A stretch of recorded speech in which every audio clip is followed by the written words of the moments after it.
Hands up if you bought a queen. Yeah. Okay, if you bought a queen commercially, it will almost certainly have been produced by grafting. Okay. Now, just to fill you in on grafting, how it works, these big breeders will produce over the course of a year thousands of queens, which is what they sell to you. And the average price of a queen is about 40 or 50 pounds for a standard sort of queen, if I remember correctly. And what they do is they get combs of young brood. And our beginners who've looked at this, you've all identified larvae and eggs, and we've got some seal brood here as well, haven't we? And what they do is they remove, with special little tools, the larvae that are at day 4. So 3 days as an egg, and it's day 4 when they become a larva. And ideally, they want to get them when they're at 12 hours old or less. Okay. When you see people doing it, the people who are really good at it will stand there and they'll go like this and just lift them out.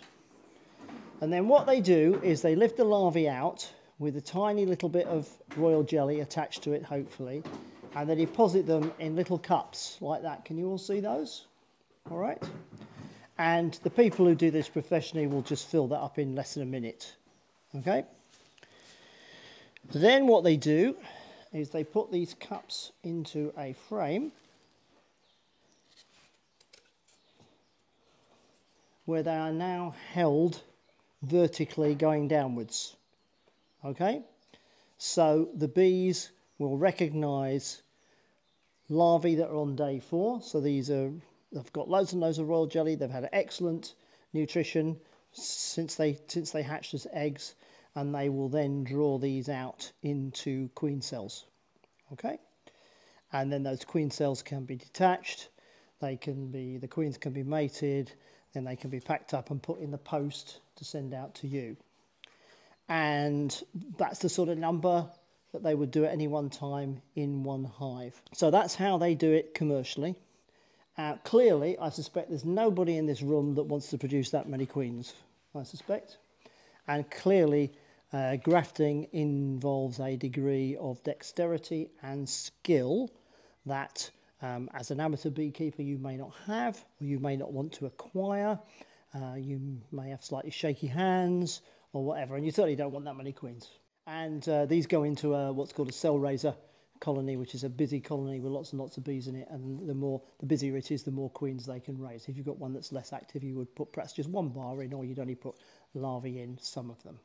Punching is something that we've been looking at, and it's a way of doing the same thing on a smaller scale without having to have the skill levels.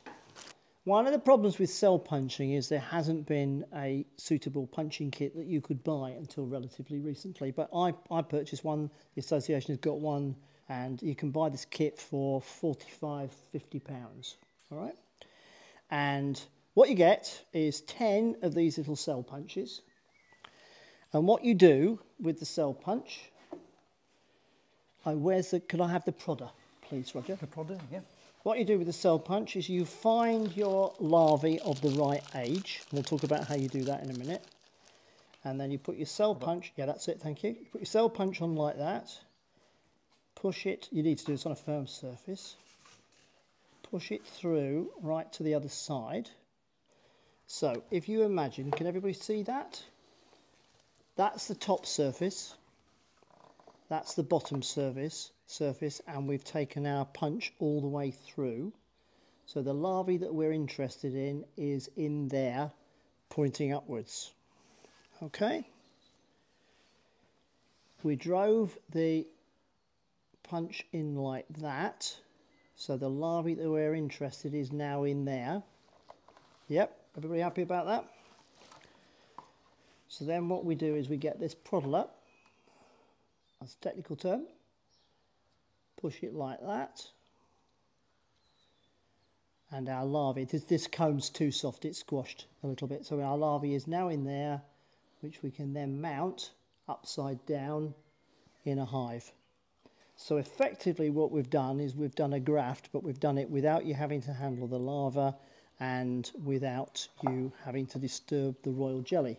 The larvae you have to go for are the smallest ones that you can possibly see. All right, so that's how you know how old they are. It's the smallest ones you can possibly see.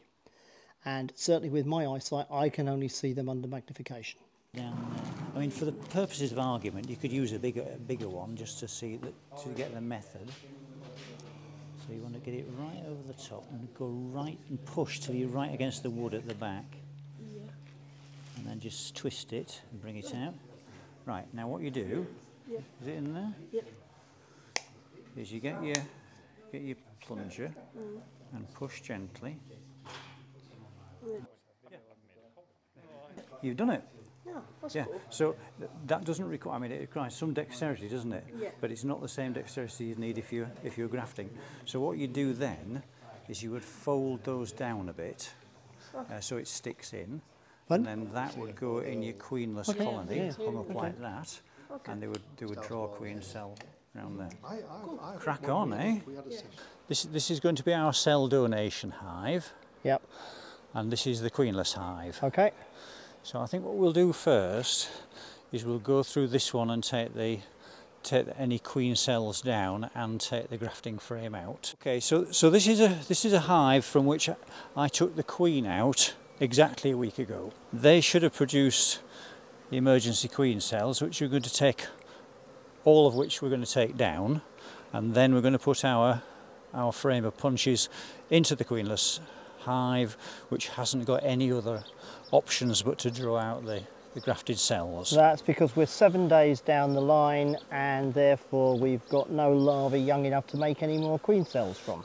We're going to use this colony to raise our punches, and therefore it needs to be, we need to make sure we've got no emergency cells left. We're now going to have a look at the second brood box.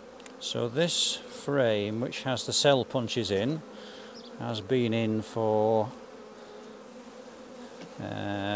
3 days for the bees to get used to it. And we've lost...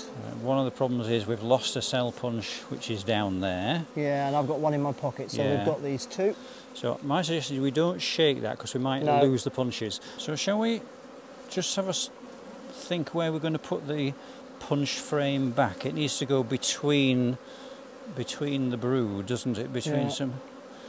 So that's a good frame of brood. The worker bees have got to come and attend to the brood, so we're going to put the punched cells where the most bees are. If you look at that, you can see it's a frame of brood, sealed brood, on older comb, and on this side we've got a frame of sealed brood on newer comb, hence the difference in colour.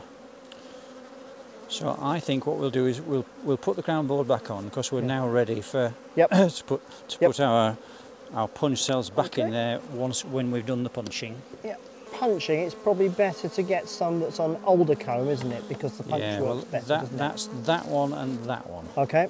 Because what we're looking for is a frame that contains the youngest larva we can possibly identify. Now I had put some drawn comb in here, hoping that she would lay in here. Put that in 5 days ago. But what they've done is filled it with honey, which has eggs and tiny larvae in it of all sorts. So I think that will become our target frame.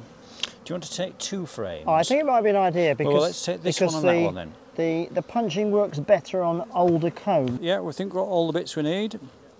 Okay, so what we've got here is we've got a frame of young brood. We've got eggs and larvae on this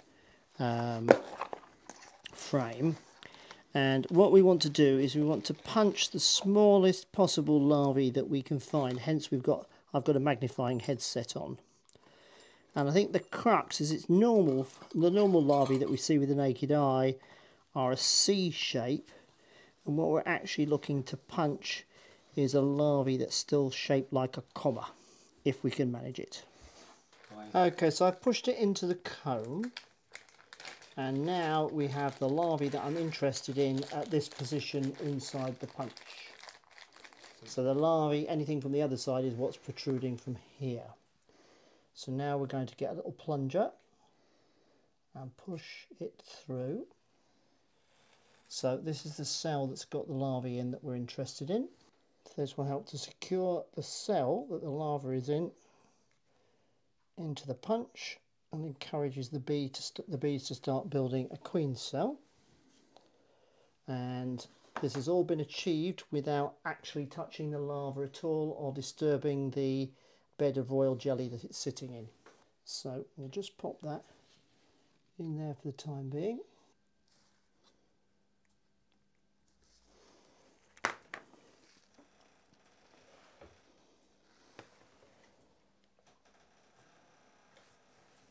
So we're going to take the crown board off, find the hole where we thought this would best go. So we're going to put this between two frames of emerging brood to make sure that there's the maximum attention from the nurse bees. I'm just going to give that one extra push into there. So carefully in with this. So that's our punches in there. We'll close up. They're hopelessly queenless. They now have no targets of their own from which to raise a queen, but we've provided them with 9 downward facing cells, each containing a very small larvae. So our hope is that those larvae will now be converted into queens by the workers. Queen cells out, you could either put them into a conventional nucleus, which obviously has no queen in, or with these we're going to put them into apiary, which just contain 300 mils of bees. It is important that we get the timings right, because otherwise we could end up with multiple if all those queens emerge, we could end up with multiple queens in this hive, and which would defeat the object. It would re-queen this hive, but we wouldn't have any other queens to bring on. What I can do is go into this hive in a week's time and just put a little hair roller cage over the top of those, just to guard against any queens mistakes coming out early and killing the rest. So I think I'll do that. Queen from this colony was removed a week before we put the grafts in, and she's now in one of those nukes over there. And then we waited a week, and obviously the colony then drew out emergency queen cells. We went in 7 days after the queen was removed and took down all those emergency queen cells. At that point, the hive has no other larvae of the correct age to make emergency queen cells from. So they're going to have to work on whatever you bring them, which is the bar of punches. Can somebody tell me how this colony is going to behave when we open it? It's feisty. It's a queenless colony, so it's going to behave completely differently from that one. These punches were re-punched and put in 4 days ago. This is the moment of truth. The issue is this colony is queenless. We have banjaxed it for the purposes of this demonstration. Even if we leave one of these grafts in, it's going to be a while before the new queen is laying. So it will have set the colony back significantly. There are ways that you can raise these queens in queen-right colonies. But we thought that might be a bit technical for us. Let's gather round.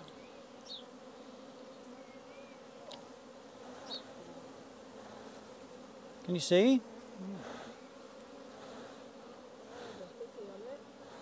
So there's 1, 2, 3, a half, and 1 at that end. We put 8 in and we've got 4. So it's not so bad for an experimental attempt. So what I'm going to do with these is count 10 days from the point they were put into the hive, into this hive, and take them out and put them into those little mating hives, that apiary that Chris is showing you, and try and get four more mated queens. But of course, we said the success rate of the apiary is only 50%, so we might get 2 queens out of these perhaps. Let's hope for a bit more than that. I might dequeen one of those nukes and put them into there. So it does work, and those were re-punched in a bit of a hurry on Thursday afternoon when I realised that the original punches hadn't taken. Okay. It's a method of raising a few queens without using a lot of effort. When we come to remove these queen cells, rather than the cutting out, all you do is get hold of the metal punch, and they'll just pull off these mounts. Well, in fact, we'll take some of the mount as well, won't we? Because we're going to put that into the apiary. Yeah, we can take that bit off. Should we take one off, Roger, just to show them how it's done? So say for instance, there was a queen cell on that. There we go. You would take that with its queen cell, and that would go in the little orange apiary for the queen to hatch out and be mated. Yeah, you could put. Yeah, you could put it into a nuke. Just press it into the comb like we did with that one over there. Yeah. So there you go. Now, one thing I would like to say is we are complete amateurs at this. We'd never done it before. This was to be a presentation. The idea of the presentation today was to give a sort of low-tech queen rearing and a slightly more high-tech queen rearing, but something that's very much within the skill levels of all of you to try. And I'm quite sure that by the end of the summer we'll be getting 6 out of 8 rather than 4, if not more. The other thing we can do is there's 4 cells there. One can stay there and hatch out and become the replacement queen for this hive.